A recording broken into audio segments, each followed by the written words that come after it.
இட்லி சுட்டதுனால இவ்ளோ பெரிய பிரச்சனை வரும்னு விஜய் நினைக்கல, நம்ம நந்தினி நினைக்கல. ஆனா நம்ம சூர்யாவுக்கு பக்காவா டவுட் வந்துருச்சுங்க. சூர்யா நினைக்கிறது கரெக்ட்ன்னு நினைக்கிறவங்க நம்ம வீடியோக்கு ஒரு லைக்கா போட்டு தெரிவிச்சிருங்க.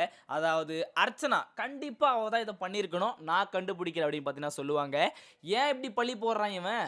செஞ்சது இவங்க 2 பேரும் குற்றவாளி இங்கேயே இருக்காங்க. அர்ச்சனா மேல ஏன் பழி போடணும்னு பார்த்தீங்கன்னா, சுந்தரவள்ளி வக்காலத்து வாங்கிட்டு வருவாங்க. அந்த வீட்ல இருக்கிற எல்லாருமே பார்த்தீங்கன்னா, இவளால தான் நம்ம குடும்ப மானமே போயிட்டுருக்கு அப்படின்னு பார்த்தீங்கன்னா, பயங்கரமா பில்டப் பண்ணுவாங்க. பட் விவேக்க கூட பார்த்தீங்கன்னா, பயங்கரமா திட்டிடுவாங்க சுந்தரவள்ளி அம்மா. இப்போ எல்லாத்துக்கும் காரணம் ஒரு வகையில பார்த்தீங்கன்னா, அர்ச்சனாவா இருந்தாலும், அத இங்கேருந்து டிரான்ஸ்லேட் பண்ணி, அத அப்படியே வந்து காப்பி பண்ணி குடுக்குற நம்ம ரேணுகா மேல தான் நான் குறை சொல்லுவேன். ஏன்னா, வீட்லயே விஷத்த வச்சுக்கிட்டு, அங்க போய் யார் செஞ்சிருப்பா அப்படின்னு பார்த்தீங்கன்னா தேடிட்டு இருக்காங்க. கூடிய சீக்கிரம் ரேணுகா மாட்டணும்னு நினைக்கிறவங்க மறக்காம கமெண்ட் செக்ஷன்ல தெரிவிச்சுட்டு போயிடுங்க. இப்போ ரேணுகா இதையும் பார்த்தீங்கன்னா சொல்றாங்க, "அர்ச்சனாம்மா உங்க மேல சூர்யா சாருக்கு டவுட் வந்துடுச்சு.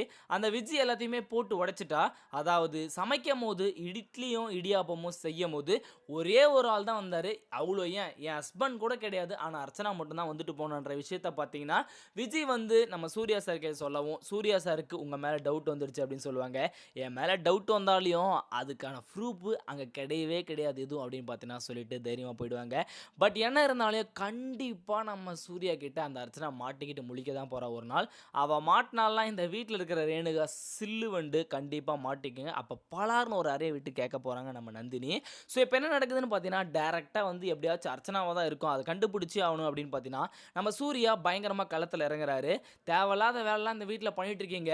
நான் ஏற்கனவே சொன்னேன், அவ இட்லியும் இடியாப்பமும் செய்யணும்னா, அத அவங்க வீட்லருந்து செய்ய சொல்லு. அவங்க தங்கச்சி வீட்லருந்து செய்ய சொல்லுங்க. நம்ம வீட்டு மானத்தையும் நம்ம வீட்லருந்தும் செய்யக்கூடாதுன்னு சொன்னேன் அப்படின்னு பார்த்தீங்கன்னா, அர்த் அர்த் நம்ம சுந்தரவள்ளி அம்மா வந்து டைரக்ட்டா அருணாச்சலையாவ கேட்டுட்டே இருப்பாங்க. பட் நம்ம சூர்யாவுக்கு தான் டவுட் வந்துருச்சு இல்லையா? இப்ப சூர்யா டைரக்ட்டா விவேக்கோட வீட்டுக்கு போறாரு.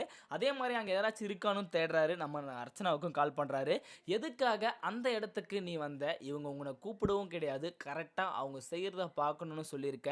இந்த நாள் மட்டும் தான் இந்த மாரி பிரச்சனையும் வந்திருக்கு. ஃபுட் சேஃப்டி ஆஃபீஸரும் வந்திருக்காங்க. பட் உனக்கும் இதுக்கும் கண்டிப்பா சம்மந்தம் இருக்குன்னு எனக்கு தெரியும். ஆனா ரொம்ப நாளைக்கு வந்து நீ பொழச்சிட்டு இருக்க மாட்ட. கண்டிப்பா ஒரு நாள் நீ ஜெயிலுக்கு போக தான் போற அப்படின்னு பார்த்தீங்கன்னா சொல்லுவாங்க. என்னதான் வந்து அர்ச்சனா வந்து மினிஸ்டர் வீட்டு பொண்ணா இருந்தாலும், ஆதாரத்தோட மாட்டிக்கிட்டா சூர்யாவும் சும்மா இருப்பாரா? நீங்க ஒண்ணு அவள அரெஸ்ட் பண்ணுங்க. இல்ல நான் மேலிடத்துல பேசுறேன் அப்படின்னு பார்த்தீங்கன்னா சொல்லுவாரு இல்லையா? அது எல்லாமே வந்து ஃபர்ஸ்ட்டே வந்து சுட்டி காமிக்கிறாரு அவகிட்ட.